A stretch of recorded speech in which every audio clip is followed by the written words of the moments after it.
Hey everyone, it's technology expert Burton Kelso here with another tech tip to help you get the most out of the technology in your life.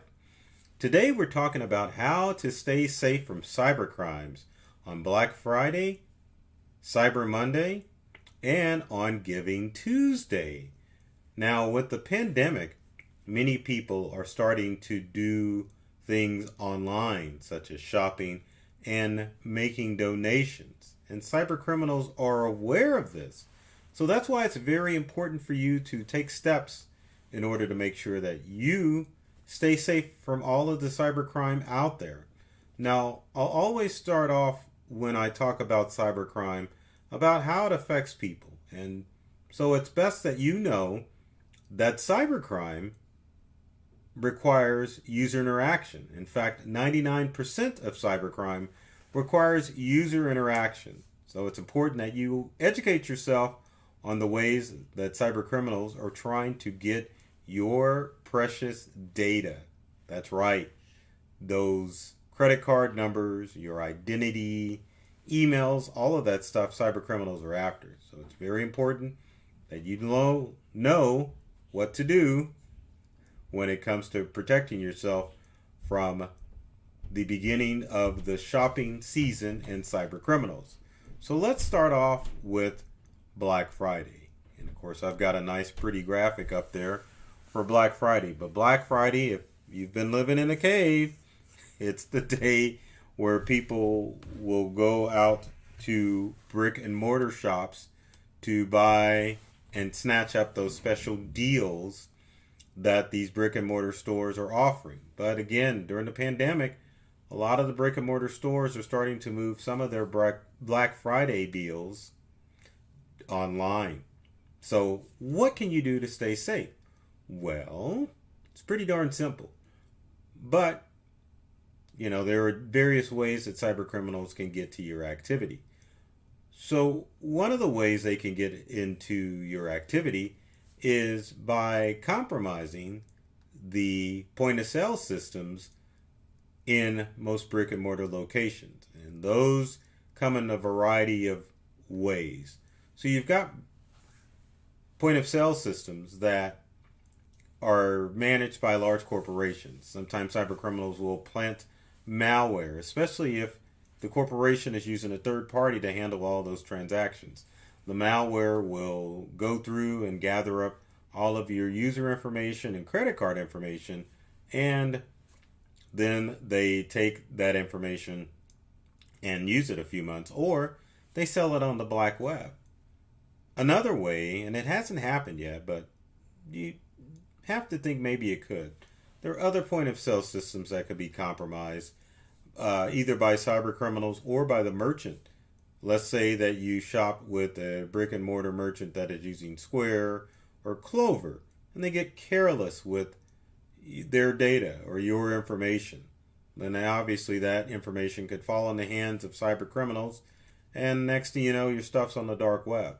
Keep in mind that point of sale systems like Square and Squarespace and Clover are all web-based systems. So all it takes is a merchant using a weak password and cybercriminal getting access to the email that logs onto that account, and then they've got your data. So what can you do? Because when you're shopping in person, you would think that unless your credit card was stolen, that you would be protected from these threats out there. And that's not always the case. So one of the things that you can do is when you shop in a brick and mortar store, or even with a brick and mortar merchant who has an online store, you want to use either credit cards or prepaid credit cards to carry out your transactions, or even cash. Once cash can be stolen out of your hand, but if you lose cash, then you're only losing the amount of cash that you have on you. If you have credit card that is compromised, then there's thousands of dollars, and of course online accounts, meaning your online accounts, that criminals can steal information from. So, with credit cards, if your information is compromised, your financial institution is going to do a quicker job to be able to get those lost funds retrieved to you, as opposed to having to wait if you were to use a debit card to get those funds back. Most credit card companies have a pretty robust system as far as retrieving stolen data and refunding money via credit cards. The other thing that you probably need to do as far as your credit cards with Black Friday and even Cyber Monday is that you need to make sure that your alerts are up. Let's say that maybe you don't have the credit score for a credit card. You still need to have some protection as far as your financial data is concerned. So if there's any unauthorized transactions that you get the banking app or use an online banking app or credit card app to monitor those transactions during the holidays. One of the things cyber criminals look for is people who don't pay attention to their bank statements on a regular basis. So download that app from your bank or your credit card and make sure that you have it on hand so you can monitor those transactions. Especially making sure that you enable those alerts so that if something nefarious goes on with your credit cards, you'll know about it. But that, other than getting robbed, that's probably the best thing that you can do as far as credit card alerts and using a credit card when you're shopping in a brick and mortar store on Black Friday. Now, one other thing that you should consider too on Black Friday is those Black Friday deals that show up in your email inbox or even text messages. Beware. If you click on the link in those services, then you could potentially go to a bogus website where scammers are just waiting to get your information. So make sure that you go directly to the brick and mortar merchant's website or use their app if they have one available to make sure that you're not getting scammed. And one of the things that we should talk about that I didn't even bring up is Small Business Saturday. Many people are going to these brick and mortar merchants in order to take advantage of those Small Business Saturday deals. So again, follow the steps that you would for Black Friday and make sure that you're keeping your credit card information safe and your transactions safe. So now let's move on to one of my favorite days, which is Cyber Monday. Now, if you've been living in a cave, Cyber Monday is the day where people choose to go online and shop. Maybe they didn't want to stand in line on Black Friday, so they go to online merchants such as Amazon and start making their purchases there on Cyber Monday. Now, Cyber Monday purchases are starting to pick up more than even Black Friday purchases, and it probably will be the case during the pandemic as well. What can you do to stay safe on Cyber Monday for cyber criminals? Some of the same rules apply with Black Friday as Cyber Monday, especially since they're kind of meshing together.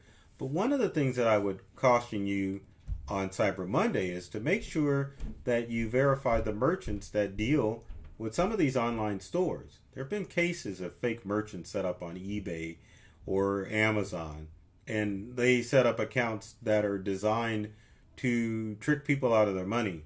Maybe you pay for merchandise and you never receive it, or sometimes with these online merchants, you'll fall to prey to what's called reimbursement scam, which is you buy an item from an online merchant.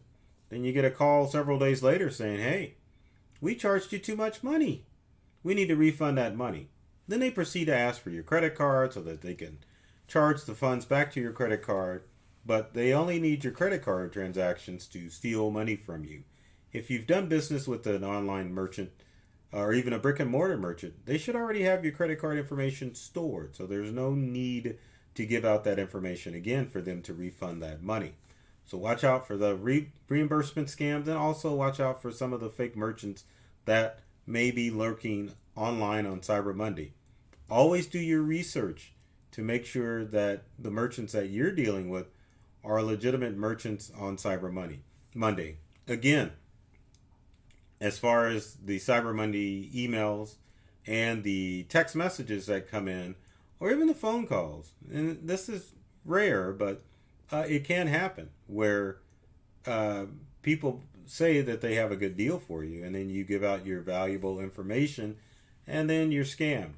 Again, it's always important to understand that most cybercrime, at least 99% of cybercrime, requires you to react or to give out your personal information. It's rare instances where criminals actually hack into a point of sale or a website, stealing information from that website. That's not to say it can't be done. That's to say cyber criminals are more turning towards tricking people as opposed to trying to break into your computer or onto your accounts.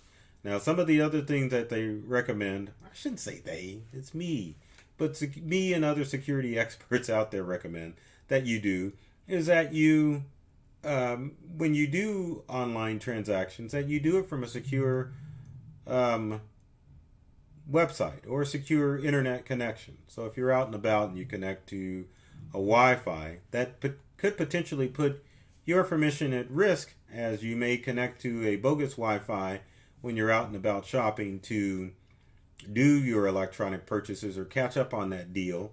Or someone could just monitor your information on a variety of shops, therefore stealing the credentials for all of those accounts. If you have to do mobile shopping, it's best that you either do it from your smartphone, meaning that you've got a hotspot, or you set your phone up as a hotspot, or you can just do it directly from the app of your smartphone, utilizing the cellular connection from your Android or Apple phone, which provides a nice, secure connection, because no one can kind of peek in on your transactions if you are using the cellular data.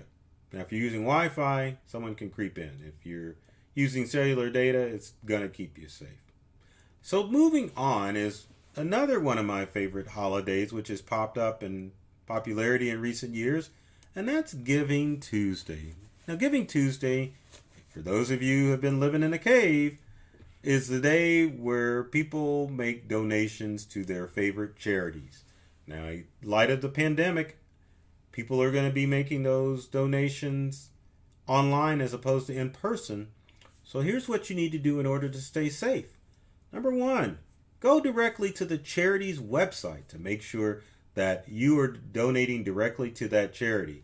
If you respond to a message, an email message or a text from your favorite charity asking for donations, it could be a scam. You can look up in the email and make sure that it's the legitimate address, or you could go directly to the charity's website and donate. Now, one thing that I did forget, now that we're talking about websites and donations, and this even applies to Black Friday, Cyber Monday, and even Giving Tuesday.